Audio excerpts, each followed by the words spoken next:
listening to the Ice Prep Podcast. Here's your hosts, Brian and Pat. And welcome to another episode of Ice Prep Podcast. For once, it's not snowing while we're recording, probably shortly after it'll pick up. Lovely freezing rain out there right now, and nice that the technical issues are hopefully done on my end. As a little bit, Pat got to see the massive panic on my face as I thought that I was going to air as we were recording. Instead, the webcam was picking up my voice instead of the microphone. Yeah, no, that I would. I really wish I was recording the screen for that, because I've never seen terror in your face before, and that was pure terror. It was great. Deer in the headlights, checking everything, being like, no. I don't think. No, it couldn't have. But no issues, just one weird setting. And yeah, looking outside right now, this is only going to get worse as the day goes on, so I can't wait for that one. So, hey, maybe I'll skate home tonight on my bike. Well, just take the tires off, like the rubber parts, and then just use the metal rims. There you go. That's how this works, right? It wouldn't damage the bike in the slightest. Or would ruin it.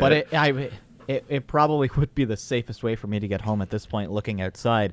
I know that we don't have this on our show list, because I really didn't want to talk about it, because it's been boring, but at least congrats to the Canadian women.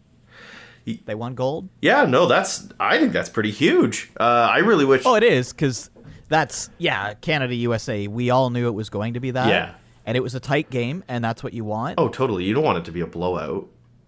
No, so that it was a good game. The highlights from it look amazing. The thing that you sent me is absolutely hilarious. Was Marie-Philippe Poulin too short in the penalty box? Oh, with the little legs dangling. Yeah, that's just great. I know that feeling. Yeah. I know that feeling. I used to. No, I the only reason why it's kind of like with a somber note for me is it's like I don't have the energy or capacity to be able to stay up till like 2 a.m. as much as I'm a West Coast hockey fan. Like if a Colorado Avalanche game is on and it starts at 10, like, I don't know, last night, I'm able to get maybe one period in. I can squeeze in maybe half of the second, but it's just, got to watch out for my health and well-being. That's why I love those 8:30 a.m. starts. That's where the time that Canada got eliminated at. It was great. Watched hockey in the morning before work. I have the feeling I would have... Yes, the men. I have the feeling I would have been a lot more excited for the women's hockey if the NHLers were there for the men's side, because then I'd be really into the wanting to watch international hockey. I don't know if I would agree with that. Like, I was really excited for, at least for me, I was really excited for the Canadian women to get in there. The reason that I didn't get so invested in it was because of the time difference. Because, starting work at, 9 o'clock-ish. Hopefully my boss isn't listening. But, starting work at about 9 or so, you're waking up and everything. And by the time that I'm like, maybe I'll put the game on, it's half over or almost over with the 8:30 start. But with it happening so late at night and all of the events happening so late at night, I wake up, it's over, and I can just quickly watch the highlights. It's hard to get invested when it's just the highlights. There's no... what's going to happen. The result of these highlights because you clicked on the video to watch the highlight of the gold medal, whatever it may be, or silver or bronze. It's hard to get yourself invested in something if you're only able to watch, snippets here and there. So, yeah, as much as Or if you're like me and you wake up every morning and your app notifications just like, Canada got this medal and this medal. It's like, well, not going to watch that now because it's like spoiler culture. I know what's happened. Now I don't care. Yeah, and it just... it removes the thrill of the Canadians defeating or coming in second or third, or like overcoming the odds. Like it really does kind of defeat that excitement, unfortunately. But I mean, that's just kind of... That's par for the course when it comes to this, unfortunately, with it being the winter over in a completely different time zone. So, yeah. Yeah, but don't get me wrong. I am very ecstatic that Canada won in women's hockey. Because because it is like that became the marquee event to me of the Olympics without the men's team being there, the NHLers being there now. So yeah, congrats to the women for the men's side. Go anybody who is not Team ROC. That's all I can say. Yep. No, as much as it is disappointing that the men didn't go any further, I mean, when you combine a beer league with underagers, you're going to run into, teams like ROC, for instance, that aren't in that situation. They do have a pretty solid team that aren't all in the NHL. Of course they're going to steamroll. Of course they're going to do better than the team that is, washed up hockey players or people that are too young for the NHL right now. Yeah, Owen Power, Mason McTavish, and Eric Stahl try and get a gang together. And it worked-ish. Sweden played a game against Canada that Canada wasn't going to win that game because they did not have the offense to pull it off. And that's the big thing. It was really the offense. And then, and silver lining, the U.S. were knocked out too. So... That is true. Did you see the video? Oh, why can't I think of who posted it? The famous Slovak player and the kids that is on his hockey team were watching the shootout, and they just go ballistic. Like they've just won everything for winning that. It's one of the coolest videos I've ever seen. I'll find it and send it to you after. That's great.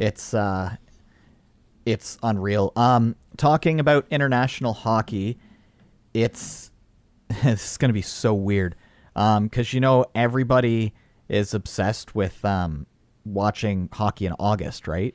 Yeah, obvious. I know where you're going with this. I'm aware what's coming, but I'm not gonna lie, I actually really enjoy watching hockey all year round. So I'm really excited for this, actually. It's the best, yeah, because it's like, it'll kind of be like the precursor to the preseason in a sense, and some of these kids that are going to be playing, they're going to be straight up in the NHL like a few weeks after this.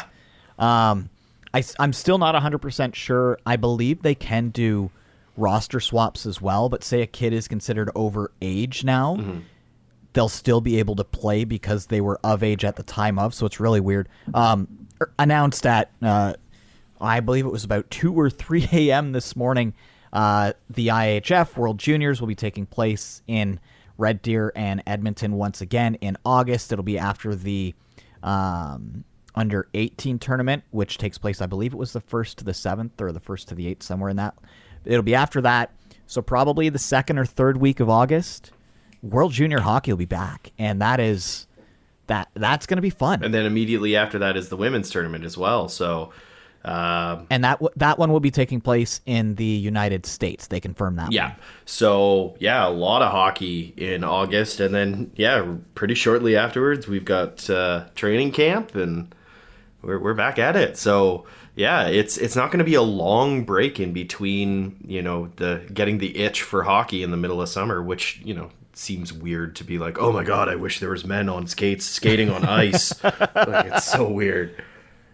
It'll be weird too because you're gonna have some of those kids that were it's their draft coming up, and now they'll be like, well, since then they were drafted by X team on Y round, and it'll just be one of those like probably the most ever NHL like prospects we'll ever see in a tournament, except for the year where there was the lockout, and I believe you just had was that the Crosby year? I think it might have been at the Worlds, and it was just unfair. Yeah. I'm World Juniors always some of my favorite hockey every year. And one thing of note with this, so they're restarting the tournament from scratch again. However, goals, assists, points, all that, those stats still count. So it's going to be game 1 for Canada. They haven't played a game, but Connor Bedard will have a 4-goal game under his belt.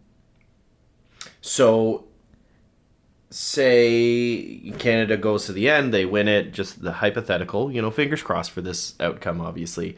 And Connor Bedard in the rebooted tournament, scores 10 goals. He would in theory then get credited for 14. Yes. That's wild. Good for Oh my god. He's coming in and he's already scoring at a 4-point per game rate, and he hasn't even in theory played in that tournament. Well, I think it's like 2.5 because that was the second game. Oh, yes. But still, Yes. This might be the way, with a big old asterisk, that he beat some of those Gretzky records. Hey, you know what? But I mean, maybe because he'll be a year older, he doesn't fall under that age group. But and then the whole thing with that, because I was reading this all from Gord Miller on Twitter, and the way that he brought it up was this has actually happened in the NHL before. Oh. We've seen it a few different times. But one of the most interesting is it actually happened during a Stanley Cup final game. In 1998, Game 4 was canceled due to a power outage, but there was points that happened before the power outage, so they go back to 0-0 to restart the game, but those players still get credited with goals and assists and all that for the record books. Oh, that's so weird. Fun though, right? Yeah, I kind of like that. Gotta love those weird. It's kind of stats. like the weird situation that there could be some players in the NHL this year that could play like 90 hockey games. No, it was. I don't think it was 90. I think it was like 88. I think 88 was the highest. Say somebody from Washington right now gets traded to Nobody from Washington has played a full season. Right now, say because Washington has played 51 games, if a Washington player has played 51 games total and gets traded to the New York Islanders, there's an 8-game difference between those two. So technically a player could go above that marker. I saw Steve Dangle posting about that on TikTok. I just think it's one of the craziest cool things we could see this year. Yeah, but he did also say that nobody from Washington has played the full 51 games. There's nobody on the roster. So that's there's still a bunch of other teams. So Siegenthaler is going to Minnesota. That's the call. It's still one of those weird things, like Detroit's up at 50 games, Devils are up at 50 games, Ducks are up at 50 games, Vegas at 49. That could be one, just because even though they figured out their cap situation, there's still other issues happening there. Yep. Case in point, Adam Brooks getting waived, the Leafs That claiming poor him, kid. the Leafs waiving him, which, okay, that is one of the weirdest, funny situations, because the Leafs claim him yesterday. I put him back on waivers. That's so they can send him down to the AHL, because they're basically hoping that nobody tries to claim him. What if Vegas and Toronto just keep claiming him back and forth? Nah, Vegas can't. There's no way that Vegas can afford to claim him right now. That's so like pretty much Toronto's just like, I dare you to take him. It's going to be Montreal. Montreal's going to walk up and be like, hi, he's back on our team again, and then send him back down to the minors again. This kid... Just because it was Toronto that waived him and not Vegas this time? Yeah, but it's just, it's got to be so frustrating for this kid, because clearly he's a sought-after asset. I think that he's going to be, in time, a really good piece for whichever team he plays for. Maybe not top line, maybe not second line, but he is going to be that solid third, fourth line fit, and he's going to do really well. But he just needs, and I think that's why every team has been putting him on waivers, he just needs some conditioning in the AHL. He needs to play a few more games, get more comfortable, and get up there. And I think that that makes sense. But, like, what? Could you imagine having to move 4 times in a pandemic? Who was the goalie last season that got traded like Dell. 7 or 8 times? No, it wasn't Dell. I think he ended up with Ottawa at the end of the season. Oh. Was it Anton Forsberg? I think it was Anton year? Forsberg, yeah. I know Dell hopped around as well, but... well, Dell went from Toronto to New Jersey and stayed in New Jersey last year, if I remember correctly. And then moved to and then Buffalo, we got rid of him and then he tried to kill someone, and now he's down in the minors. Yeah, that's it.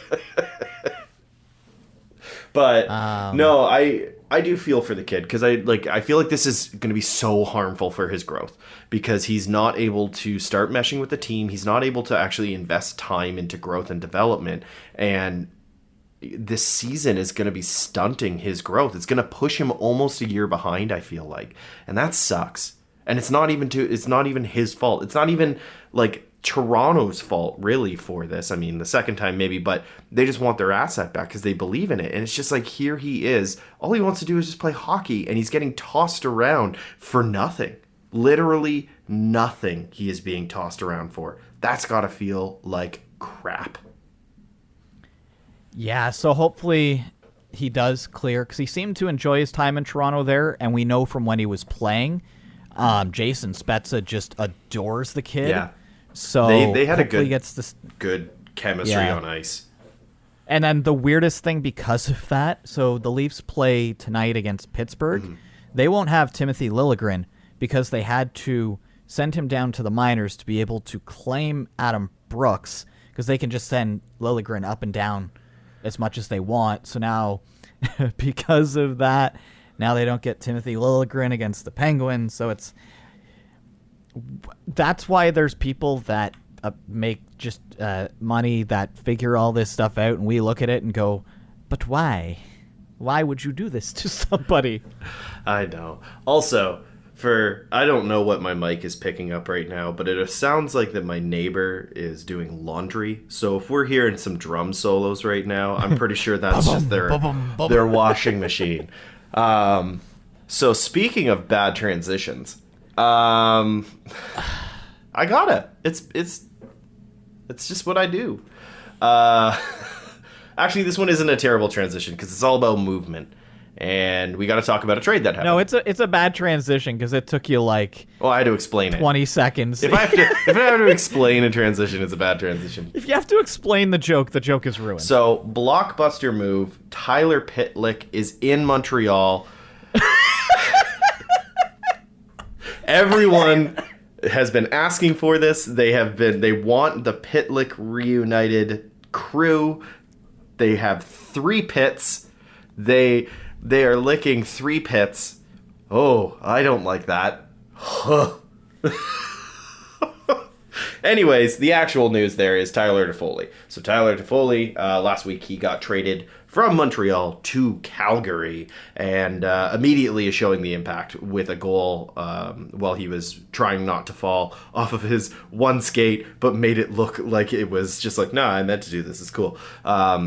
He is a fantastic ad for them. I think that I don't think that's a make or break, but that is a really good piece to add to their team.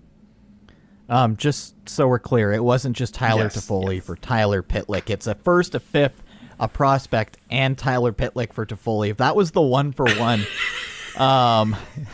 Montreal or Calgary's going, thanks. Do you want to trade anybody else? And as that was happening, there was a lot of people thought that Ben Sherratt. Ben Sherratt was also going to be part of it. His name's been on for I don't know how long now. He'll probably be out sooner rather than later. Montreal, they're cleaning house. They've got no choice but to. They're hoping for Shane Wright.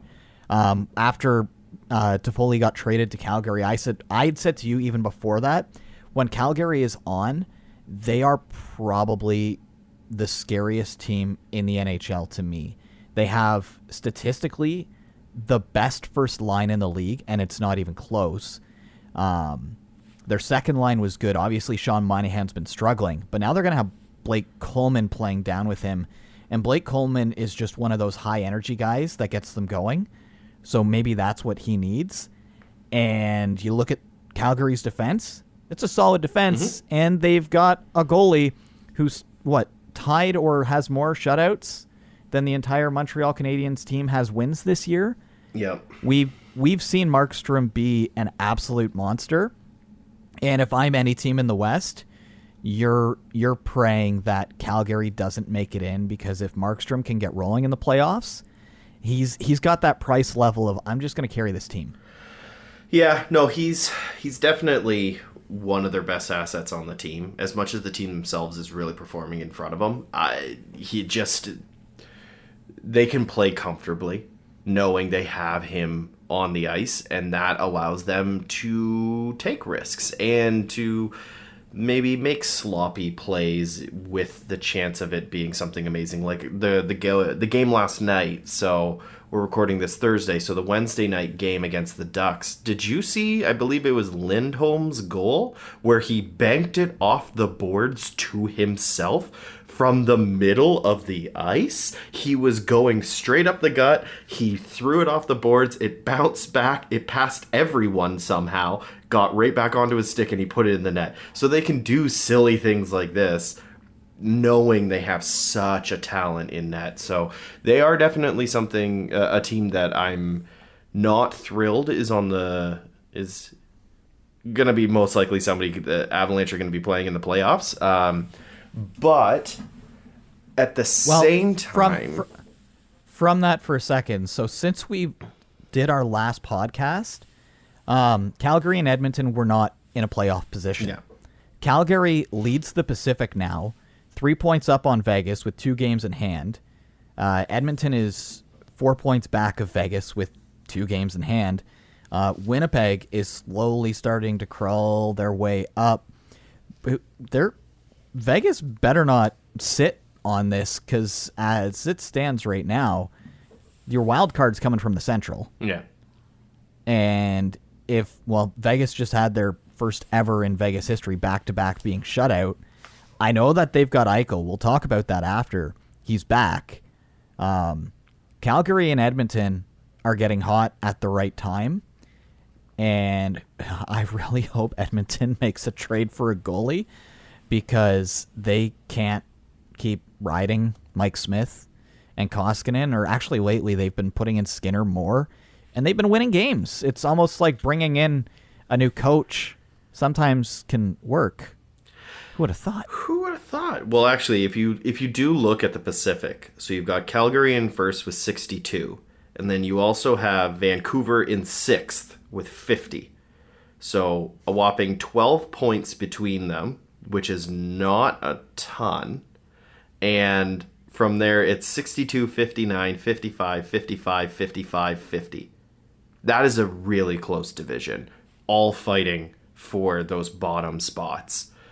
So you've got Anaheim. Well, second wild card right now is 55 points as well. So that's the scary part. Yeah, so you have Anaheim, LA, and Edmonton all tied with 55 points. Vancouver with 50. They're all roughly around the same games played, game up, game down here and there. But that is going to be a battle. And San Jose's not far out either. They're at 48 points. I think that's a division to watch.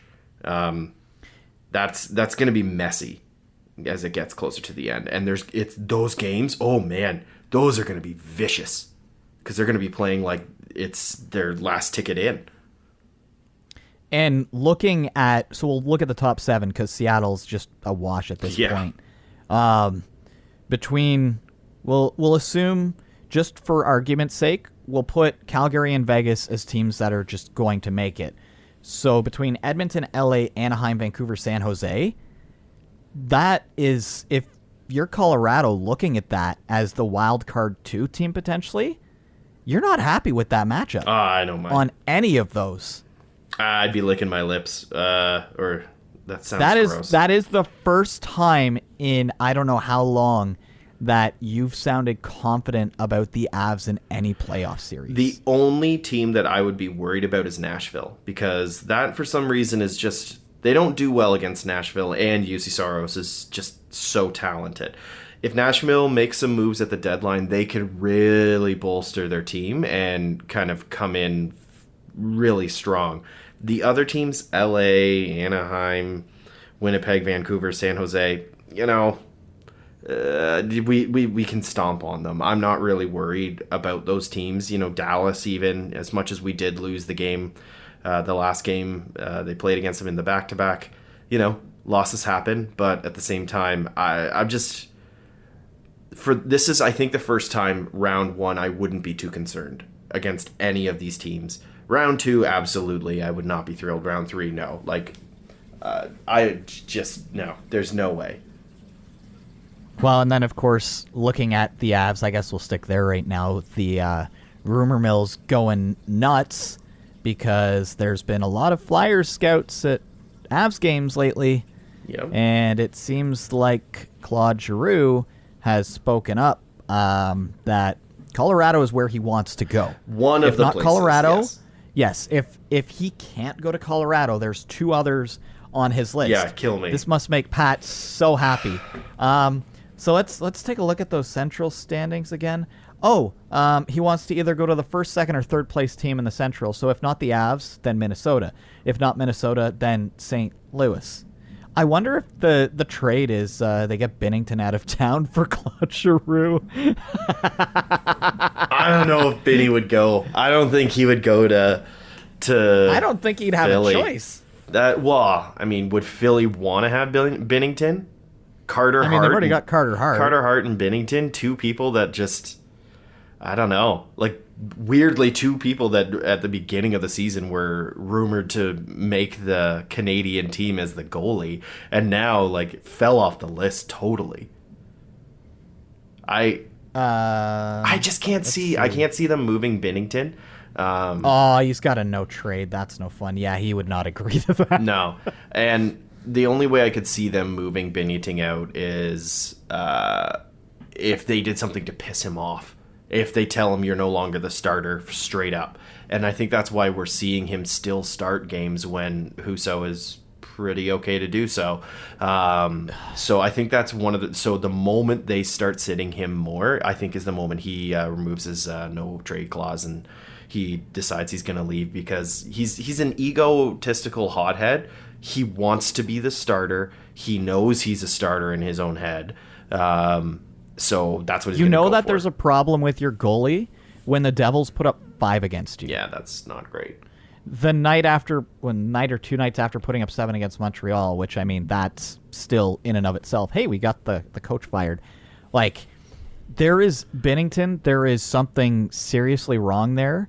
And even the third goalie that they had he's vastly outperforming Binnington. I can't believe that their coach is still putting him in at this point. Like, I get.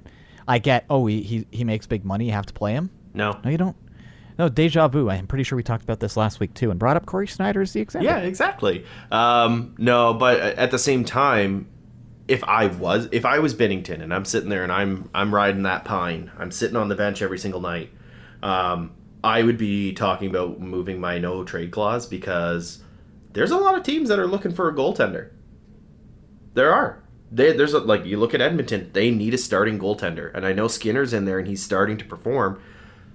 But at the same time, if Binnington knocks on the door and says, hey, I'd love to play with literally the best player in the NHL, or 2 of them. Yeah, the only issue for Edmonton, though, is the money side of things. Because even if, say, they did a straight 1-for-1 of Binnington for Koskinen, the salaries are about the same. That still runs them into issues next year, and I don't think St. Louis would want to do that. But who knows? There's people out there that obviously know a lot more than we do. Oh, yeah. Here's how distracted we got. We were talking about your Avs potentially getting Claude Giroux, and we went off about Jordan Binnington. Well, that's because I don't like Binnington. But yes, so it's not just Giroux, though, that Sakic is staring at. And personally, out of the 2, I prefer Giroux. Well, of course you would. Because the other one is Joe Pavelski. Though they're in a sense, they are very similar styles of centers. They've become a bit more playmakers later in their career. They used to be, they just put up goals left, right, and center. The only difference as to why the Avs would go, I think, Pavelski, is to add another just straight up a-hole onto the roster to go behind Nazem Kadri. Because no matter what, either one of those is going to be your third line center. Yeah. No, and that gives you a second line that's going to have Naz out there, and a third line that's going to either have Giroux or Pavelski. You don't have Zadorov anymore, so you don't have somebody out there 20 minutes a night in the playoffs. That kind of leads me more to Pavelski, because they've got all the skill in the world up front. Why not bring in somebody who still has a touch and is just a straight up evil person come the playoffs? So my counterpoint to that is that Pavelski has hurt the Avs too much, and I don't want to see him wearing a Colorado Avalanche jersey. He has burnt Jordan Greenway to the Avs. Yeah, exactly. No, if I was Sakic, I'd be looking at it, and in my mind, it's a no-brainer, and it is Joe Pavelski. As much as Claude Giroux is a fantastic player, and somebody needs to save him from Philadelphia, that poor man, like it's going to be what Connor McDavid will be in 5 years when Edmonton still hasn't done anything. He's just going to be losing his entire career in one place. Get him on a winning team. Get him with a team that can play beside him. But you look at Joe Pavelski, you look what he did to Colorado last year in the playoffs on Dallas. He completely decimated the team. He was one of the best players on the ice every single game. He is very talented in the playoffs. He finds a new gear in the playoffs.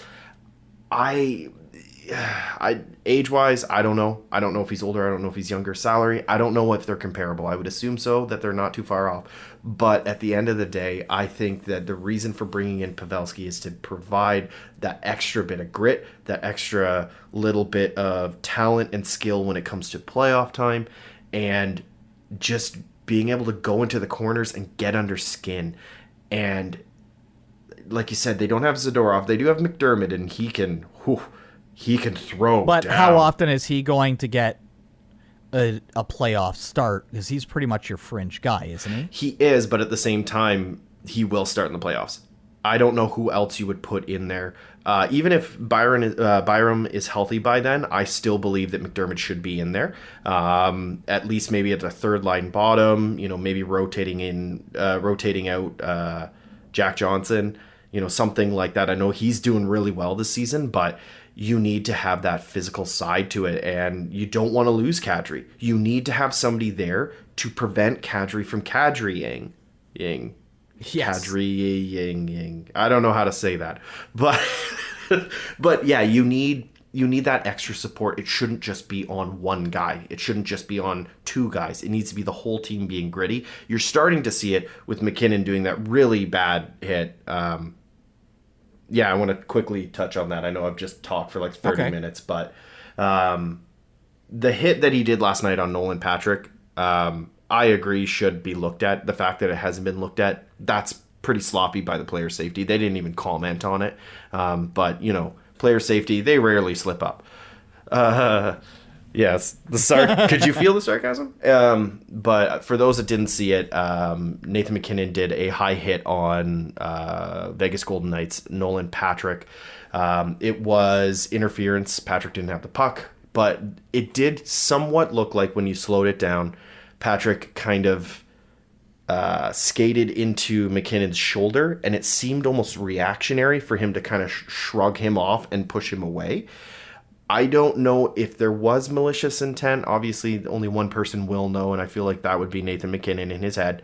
But at the same time, if it was only a 2-minute penalty, then there should be a monetary fine to it. If there is no monetary fine, then there should be a 1-game suspension in my mind. That was a headshot, plain and simple. And somebody like Nolan Patrick, you never want to see. No, he's been. It's the same thing with Byram. Like, there's certain players that you never want to see that. It's not good. So hopefully Nolan Patrick is okay, because once upon a time he was consensus #1 overall to go in the draft, and then obviously ended up going second because the Devils took Heischer. But hopefully he's okay. Hopefully he can bounce back from that. Watching that, it did not look good. For those that are screaming for Nathan McKinnon's head, I mean, I understand. For the person that said that was worse than anything that Marchand has done in his career, you are high. That is somebody who doesn't have eyeballs. No. And you can clearly tell that their favorite human in the world is Jack Edwards. Well, I mean, the logo was the stupid Bruins bear, so I'm pretty sure that literally Brad Marchand could walk into his house, shoot his whole family, and he'd be like, McKinnon's hit was dirtier, though. Just to circle back to something quick here, because I was looking up Pavelski and Giroux. Wow, Pavelski this year. First off, he's having a tear. He is 9th in the league in goals, 8th in the league in assists. He's putting up power play goals. Now, that's the one thing where the Avs wouldn't need him for, unless he's slotted in and you push somebody down. Claude Giroux hasn't been on the power play as much, but they're both scoring similar-ish to each other. Giroux has a few less goals, a few less assists. Honestly, if I had the choice, because I want to see Giroux have the chance to go for a cup, I want to see him on Colorado. However, the better player for the Avs to win the Stanley Cup, without question, is Joe Pavelski. I don't think you can make the argument. Unless it's why can't I think of who the Avs brought in end of his career and he finally got his cup? Bork. Yeah. Unless it's like the Claude Giroux Bork situation, but obviously he's 34. He's not going to retire next year. Yeah. I feel like Pavelski's closer to the end of his career than Giroux is. He's 38. Giroux's 34. So yes, exactly. And does Pavelski have a cup? I don't know. Hey, he's been to the Cup final at least. Yeah. Well, so did Bork. No, Giroux was too because he lost it against Patrick Kane. Yeah. And did that goal actually go in? Goal. Yeah. So you do have and like I'd be happy with both. That's the thing. Like as much as all biases aside and everything like that, yes, Pavelski was just a nightmare last year. Oh my goodness. Both of them would be fantastic. I'd be very happy to see both of them, but also really scared to see both of them because I don't know what that would do to the team and I don't know what the cost would be. I've heard Newhook being thrown out, and you mentioned something before this that I don't particularly like hearing, but I understand and agree. But the cost is going to be so high to bring somebody in, and I'm worried that the team itself, as much as I know that they're really good, obviously they're first in the league and everything like that, I don't think they're going to win the cup. I'm pretty positive they're going to get knocked out in the semifinals. A team like Tampa, a team like New York, Calgary, and I can also put probably Minnesota in this category as well. Those are teams, Washington kind of, that they play hard. Mm-hmm. And if you're going up against a team like Pittsburgh, Toronto, Florida, Carolina, the Avs would win that hands down. Oh, yeah. But against those harder teams, that's why teams like Carolina struggle every year to get past those harder teams. Same with the Leafs. So well, you don't need a power play. That's why I think Pavelski. Yeah, like you don't need the power play in the playoffs. It's still, the more I look at it, the more Pavelski to me is the fit. Can I blow your mind with something for a second? Sure. Did you know Jason Spezza and Joe Pavelski are the same age? Yeah. That blew my mind when I was looking that up, because what a difference between 38-year-old Jason Spezza, who plays fourth line for the Leafs, and literal first-line Joe Pavelski, who is 9th in the league in goals. Mind you, look at Ovi, so it's still like... But I wouldn't be surprised. I think it costs more to get Pavelski at this point. But then there's also the alternative that you and I were talking about before this show started. Kadri, his contract's up this year. He's going to ask for a big number for probably 3 or 4 years. Rightfully so. I think there's a universe, there's a multiverse out there that exists where Pavelski and Giroux are your second and third line centers next year as the Avalanche. I don't think that'll happen. I think that... Oh, I don't think so, but could you imagine? Oh, that'd be lovely, but at the same time, the amount of people we'd have to hemorrhage just to get... just to get that, what would the point be? It's just like, here we go, we have these two players, and here is our AHL team behind them.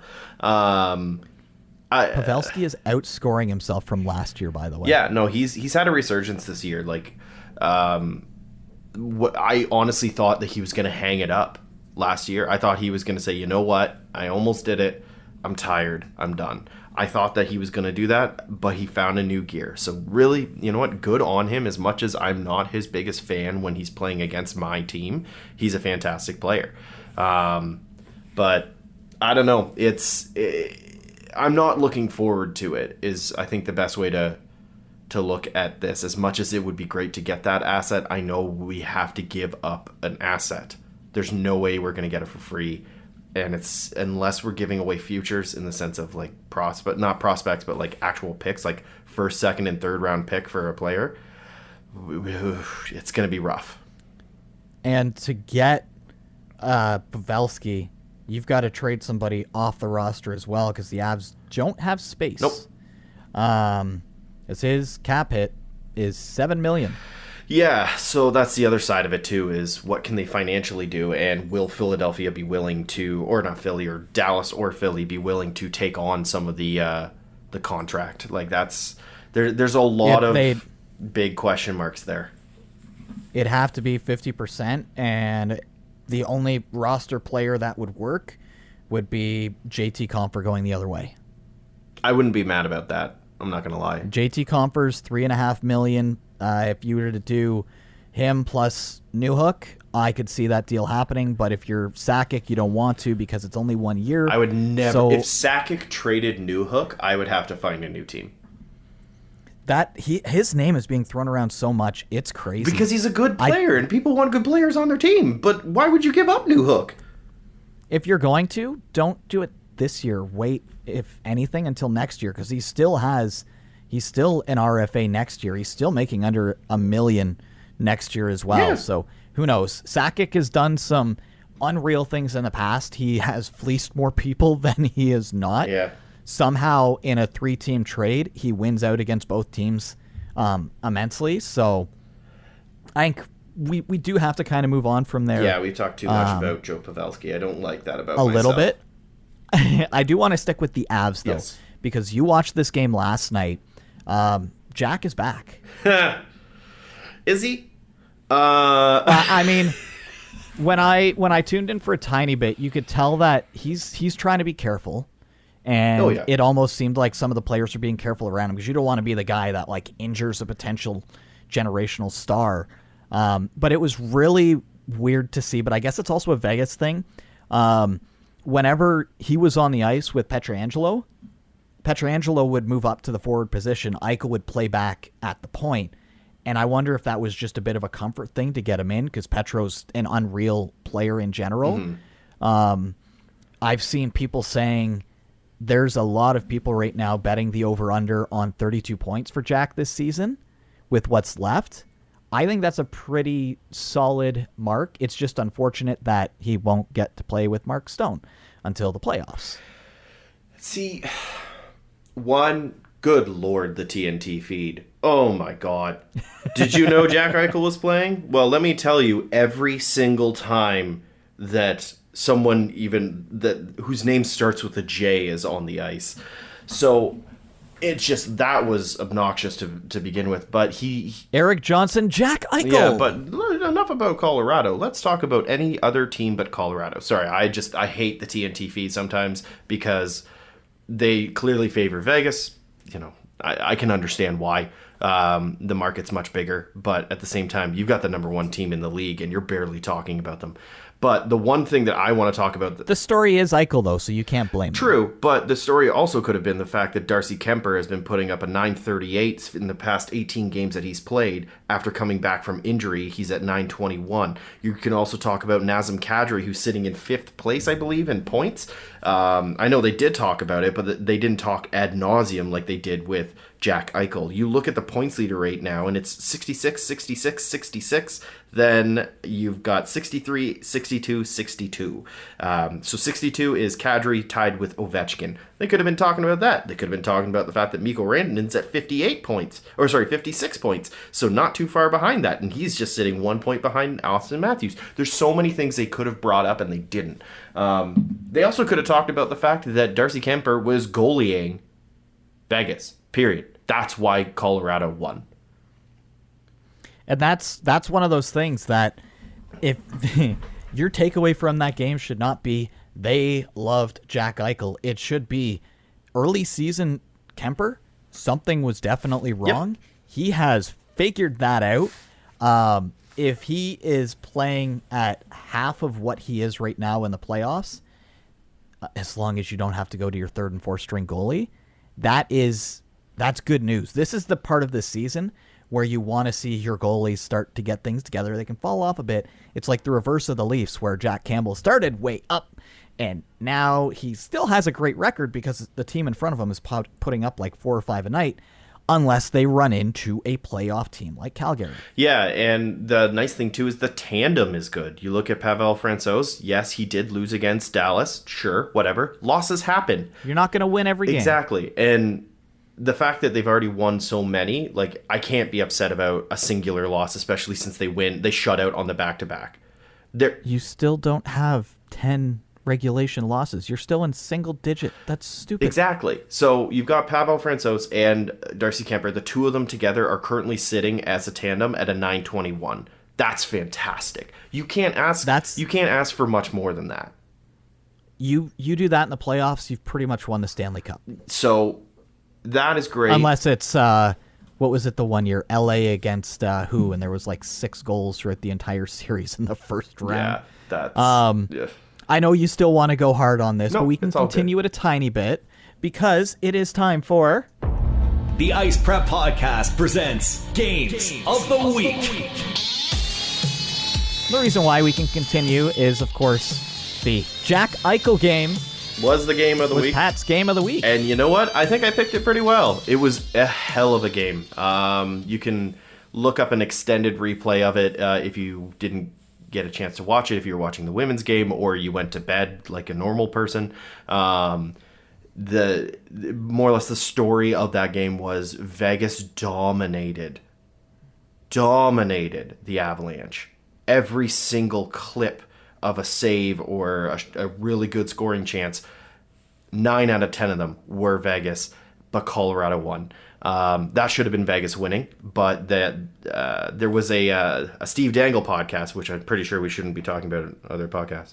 But there was a Steve Dangle, I know, right? The Steve Dangle podcast where they talked about the definition of goalieing another team. This, to me, was the definition of a goalieing of another team, because you're like, holy crap, how is he making all these saves? He can't be beat. We're being goalied. They got goalied, plain and simple.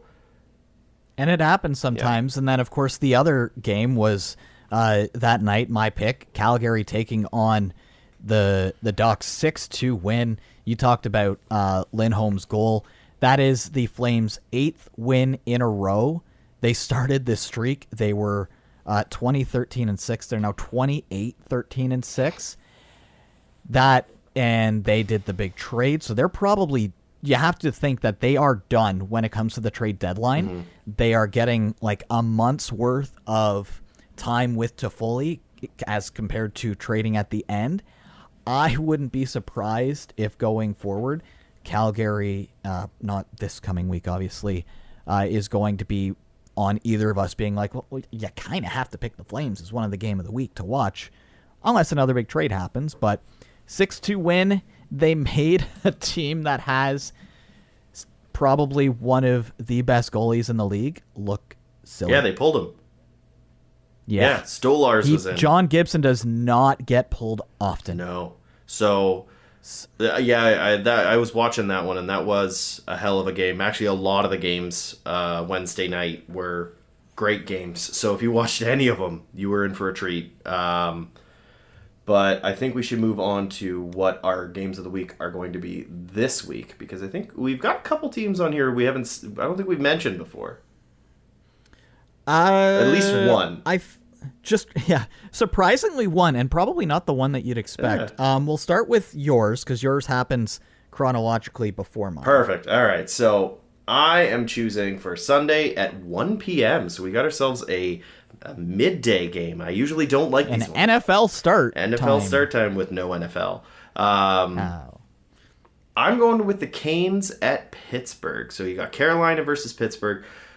These are two really good teams, period. Like, that alone just kind of lines up to be a game of the week, regardless of what's going on. But no, Carolina, they're floating above 500 hockey right now. Pittsburgh is kind of in the same boat. Both of them are doing pretty damn good. Pittsburgh is not just floating; they are ridiculous. By the way, ever since Crosby, you do realize they are first in the Metro. They were out of the wild card since Crosby came back. I'm pretty sure their record is one of the top in the league that is not named Colorado. The last 10 games for the Pittsburgh Penguins, they are 6-1-3. The last 10 games for the Carolina Hurricanes, they are 6-3-2. Sorry, 5-3-2. So these are two teams that are sitting at roughly about 500 hockey. In Gary Bettman's eyes, they are almost perfect because there's only one loss for the Pittsburgh Penguins. I hate the loser point. I hate the loser point. It's the dumbest thing in hockey. But no, even it is. Right now, they're playing similar hockey. They're seeing numbers that are pretty similar, which means that this game is important for both of them because they are, there's a good chance they might run into each other in the playoffs. They want to make sure that this is a statement game for them going forward. You've got obviously Crosby on the one side, but you have who just got his 500th goal, by the way. Yeah, 500 goals, which we didn't talk about, but it's Crosby. I don't care. You don't like Crosby. No, I don't. But no, the two teams I think are really evenly matched, but not evenly matched at all. They play very uniquely different styles. Every single time I watch either one of their games, they feel like completely different leagues. So I'm really excited about this one because they are so different. It should be a blowout, one side or the other, is what I'm kind of predicting. I don't know who will blow out who, but I feel like it's going to be like a 4-1, 5-1, 6-1 kind of feel. I think it's going to be a lot of goals or literally none because you've got two of the top performing goaltenders in the league, Tristan Jarry turning things around. If it's Freddie in net, he's been very good. I honestly, if you're hurting that there's no football on Sundays anymore, probably just throw it on in the background. Pens and Canes, you can't go wrong with it. Yeah. I'm going to stick with a Wednesday night game because I think if we go back in history, our Wednesday night games seem to be just like, these are all good games. And for the first time this year, one of us picking, the two-time defending Stanley Cup champions, Tampa Bay. Somehow we haven't picked them at all yet. They are hosting the Edmonton Oilers, who as of right now in their last 10, don't look now, they're 7-2-1. Yeah. Oh, look, so are Tampa Bay. Yeah. No, that's pretty good. Edmonton still has a lot to do because all they've done is change their coach, some of their coaching staff. We talked about it earlier on the podcast. They need to do goalies something or other. It should be an entertaining game. Honestly, I have the feeling Tampa is just going to make them look stupid because that's what Tampa does. Mm-hmm. So don't be surprised if we're reading it off next week and it's another one of those like 6-2 or 6-3 wins for the Bolts. They tend to do those. Well, the nice thing is that is a different feel to game of the week because not every single game of the week has to be this like hard fought, that you look at Avalanche versus Vegas where it was this gritty game and it just came down to the wire kind of feel. Some of the games of the week that we've had have been blowouts and they have been super fun to watch. And that is also a very important side of it is just because it's, not a close game doesn't mean it's not fun. Yeah, it's one of those, if you're a fan of the team that lost, it's the worst. If you're going in as a neutral observer, it's like that is just a fun little game. You get to see Lindholm pass to himself and score a goal. I mean, I wouldn't go out of my way normally to be like, oh, look, the Flames are playing the Ducks. Though this year you're like, oh, the Flames are playing the Ducks. So yep. And that is the whole point of our games of the week is to point out the games that you normally wouldn't bump into, but, maybe flip it on and just have it on in the background while you're doing, what do people do now? I don't know. Wordle? Does that take 60 minutes? I do those at like 2 a.m. though, so I'm weird in that regard. It's been a fun episode. So we started with freezing rain. We're going to finish the episode with it just being like a blizzard outside now, so just tradition continues. It's snowing as we record the podcast. Neat. It wouldn't be Ice Prep Podcast without it. I want to thank everybody for tuning in. You can follow us on social. We're everywhere. Ice Prep Podcast. Pat on Twitter, that Pat L. I think he's still doing better than me at his Tim picks. I'm not sure. Myself at It's Woodrow. That would be, you can't see his face. That was a big like. No, I'm not doing well. I'm not doing well in those. Not at all. I started off great. I was like in the top 1,000 or two, and now I'm pretty sure I'm like in the 50 or 40,000s. As well, wherever you're listening to us from, thank you very much. We hope that you've been enjoying so far. I believe we're on episode 14. Yeah, we are. 14. Trade deadline coming up soon. Looking forward to being able to talk more about that type of stuff. Anything to add before we head out here, Pat? Just want to say, again, congrats to the Canadian women's hockey team, and a big congrats to Sarah Nurse, the better of the nurses, not That's Darnell, true. But Sarah Nurse, because she is a record-breaking in scoring in the Olympics for women. She won a gold medal, and she is the only black woman on Olympic ice hockey to win a gold medal. So good for her. Congratulations. Big moment. That was amazing. I read that this morning. Got a little bit of chills. So big congrats to the whole team, and a huge congrats to Sarah Nurse.